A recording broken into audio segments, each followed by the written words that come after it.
নগাঁৱৰ সামগুৰি সমষ্টিৰ পশ্চিম লৰিৰ মুখৰ কৰৈগুৰি মজলীয়া বিদ্যালয়ত ভোটদান তানজিল আৰু ৰকিবুল হুছেইন আৰু মাতৃৰ।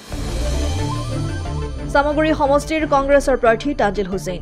যোৱা নিশা ৰকিবুল হুছেইনৰ নগাঁও বাসগৃহত বিজেপি কৰ্মীয়ে আক্ৰমণ কৰাৰ অভিযোগ সাংসদগৰাকীৰ। ভোটদান কৰাৰ পূৰ্বে নগাঁও সদৰ থানাৰ এজাহাৰ প্ৰদান কৰে ৰকিবুল হুছেইন আৰু তানজিল হুছেইনে। সামগ্ৰীবাসী ৰাইজক সকলোকে মই ধন্যবাদ আৰু কৃতজ্ঞতা জনাইছোঁ। তেওঁলোকে বিভিন্ন ব্যস্ততাৰ মাজত হ'লেও হ'ল আৰু আমি ভোটাধিকাৰ সাব্যস্ত কৰিবৰ কাৰণে সকলো আজি ইয়াত ওলাই আহিছে আৰু ময়ো যিহেতু ইয়াৰ ভোটাৰ, গতিকে আমাৰ পৰিয়াল লৈ মই আজি ইয়াত ভোটদান কৰিলোঁ। মই সকলোকে ধন্যবাদ জনাইছোঁ যে সকলো দেখিছোঁ এটা উৎসৱমুখৰ পৰিৱেশেৰে ওলাই আহিছে। আৰু আপুনি যে কৈছে যে পুৱা বেলৰ পৰা ঘটনা পৰিঘটনা এইবাৰ যেনেধৰণৰ হৈছে, মই ভাবোঁ পৃথিৱীত এনেধৰণৰ ঘটনা উপ নিৰ্বাচনে এইবাৰ যিটো হৈছে কেতিয়াও হোৱা নাই। যোৱাকালি আপোনালোকে জানে যে এখন লিষ্ট লৈ লৈছে, বিভিন্ন অফিচাৰে বিভিন্ন ঘৰত গৈ দুখীয়া মানুহবিলাকক ৰেড কৰিছে। সন্মানীয় কিছু মানুহক গৰু চোৰৰ কেছ দি, গৰু চোৰকেইটা বহি আছে ক'ত আপোনালোকে জানে, কেছ দি মানুহক লাঞ্ছনা কৰিছে। সেইবিলাক মানুহে বহুত বেয়া পাইছে আৰু সেইকাৰণেও ধৰি লওক এটা যিটো নীৰৱ ভোট, সেইটো যিসকলে কৰিছে তাৰ বিপৰীতে গৈছে।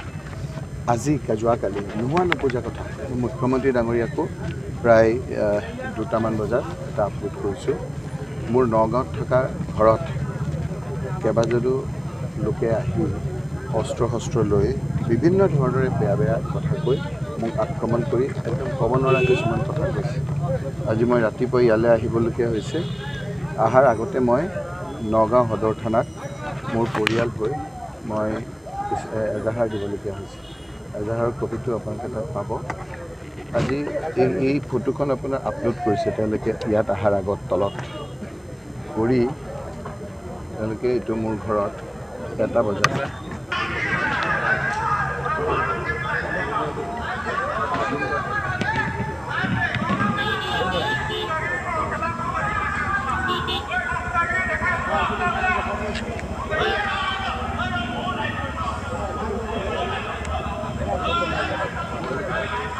আজি ৰাজনীতি কি পৰ্যায় পাইছে, পৰিৱেশটো বহুত বেয়া কৰিছে। মাজুলী এইবিলাক মই এনেকুৱা হেৰি গ'লে বেছি হৈ থাকিলে ৰাজনীতিয়ে এৰি দিম। মই আপোনাক ক'লোঁ, যদি এইটোৱেই হয় হিমন্ত বিশ্ব শৰ্মাই এনেদৰে মুখ্যমন্ত্ৰী হৈ এই ধৰণৰ কৰি থাকিলে মই ঘৰতে বহি থাকিম, সেইটোৱেই ভাল।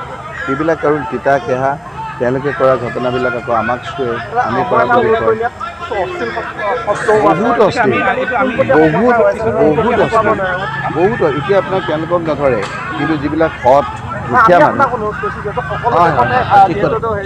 মইতো আপোনাৰ যি হৈ আছে আপুনি ঘৰত ভাবকচোন।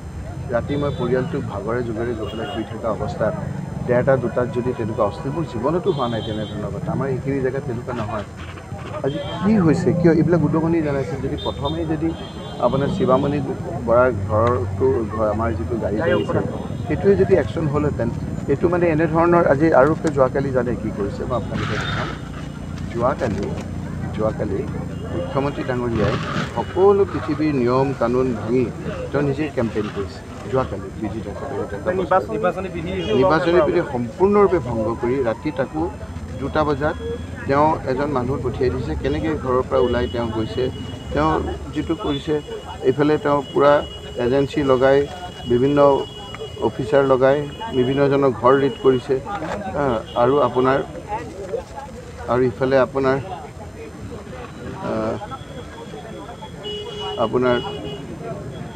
বিভিন্নজনৰ ঘৰ আপোনাৰ ৰেড কৰিছে। ৰেড কৰাৰ উপৰিও মুখ্যমন্ত্ৰী ডাঙৰীয়াই আপোনাৰ ৰাতি 1টা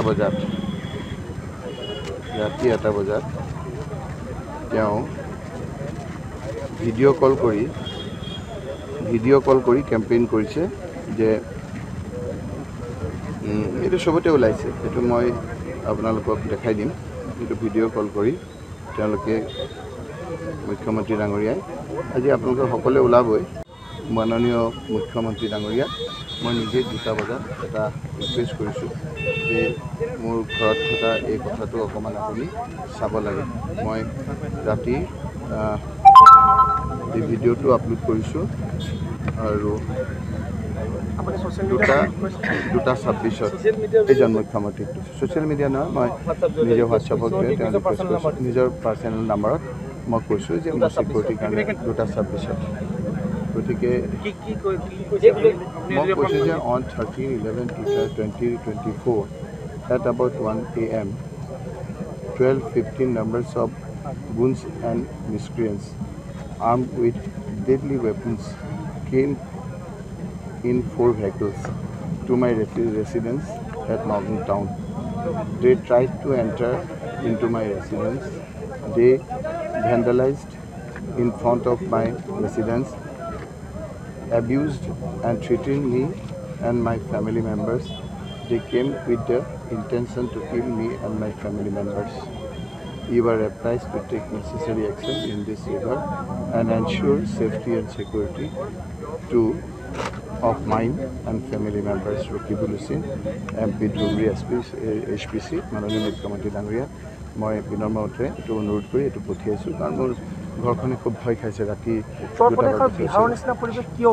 বিহাৰে এতিয়া শিকিব বিহাৰ চিহাৰ ওপৰত ৰাতি কাৰ ঘৰ ৰেড কৰিছে চাওকচোন লিষ্ট এখন লৈ লৈছে তাৰে এজন মানুহ চবৰে থাকেতো বহুত আপোনাৰ এজনে মোক কৈ দিছে অমুকৰ ঘৰ ৰেড কৰিব তমুকৰ ঘৰ ৰেড কৰিব দুখীয়া মানুহ ইভেন আজি যাতে মোৰ এজেণ্ট হ'ব নোৱাৰে তাৰ কাৰণে বহুতো ঘৰ ৰেড কৰিছে এটা গৰু চোৰৰ কেছ লগাই দিছে তিনিটা আপোনাৰ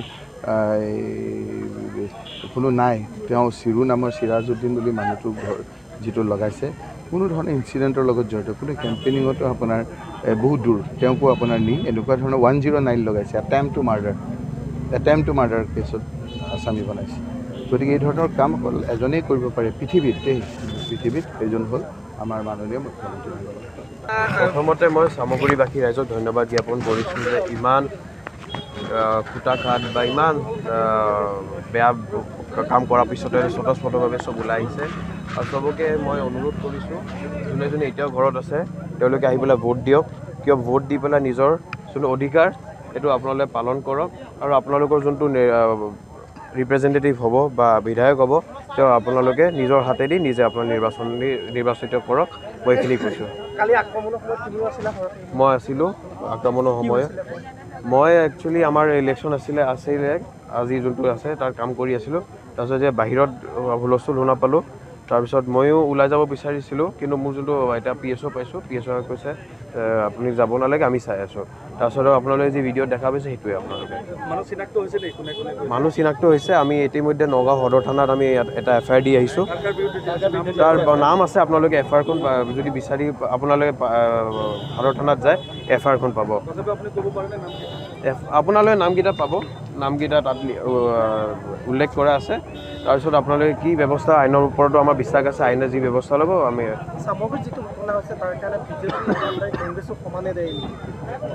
কংগ্ৰেছৰ বিধায়কক মাৰিছে মই নিজে কেণ্ডিডেটৰ মোৰ গাড়ী ভাঙিছে তাৰপিছত আমাৰ বিধায়ক 10জনৰ গাড়ী ভাঙিছে আমাৰ বিভিন্ন কৰ্মীৰ ওপৰত অত্যাচাৰ চলাইছে বিভিন্ন গৰু চুৰ কেছত লগাইছে বিভিন্ন কেছত লগাইছে এইবিলাক কেছ কি হয় একো নহয় ন তেওঁলোকে যোনে একো আমাৰ এটা জিপিৰ যোনটো মানুহ হয় বেলেগ এটা জিপিৰ পৰা মানুহ উঠাই আছে এইটো কিবা কথা হ'ল নেকি উইদাউট চাৰ্চ ৱাৰেণ্ট এতিয়া যেতিয়া এৰেষ্ট ৱাৰেণ্ট লাগে ন এৰেষ্ট ৱাৰেণ্ট লাগে আপোনালোকে সুধিছোঁ মই এই ৱাৰেণ্ট নেদেখাও বোলে আনে কিবা ষ্টেটমেণ্ট ৰেকৰ্ড কৰিম বুলি কয় ষ্টেটমেণ্ট ৰেকৰ্ড নকৰি বহুত টাইম বঢ়ায় তাৰপিছত মেডিকেলত লৈ যায় মেডিকেলত লৈ গৈ পেলাই যোনটো এৰেষ্টিঙৰ যোনটো প্ৰচিডিঅ'ৰ সেইটো আৰম্ভ কৰে তাৰপিছত কিবা এটা কেছ লগাই দিয়ে কেছ লগাৰ পিছত জেললৈ পঠাই দিয়ে সেইটো হৈছে কিন্তু এইটো বেছিদিন নচলে আমি ইয়াৰ পৰা জিকিয়ে প্ৰথমতে আমি এছেম্বলিত প্ৰথম এইবিলাক কথা পতাম যদি অন্যায় হৈছে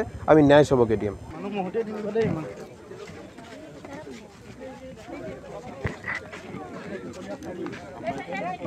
নগাঁৱৰ পৰা বিভূতি বৰাৰ ৰিপৰ্ট ডেমক্ৰেটিক আছাম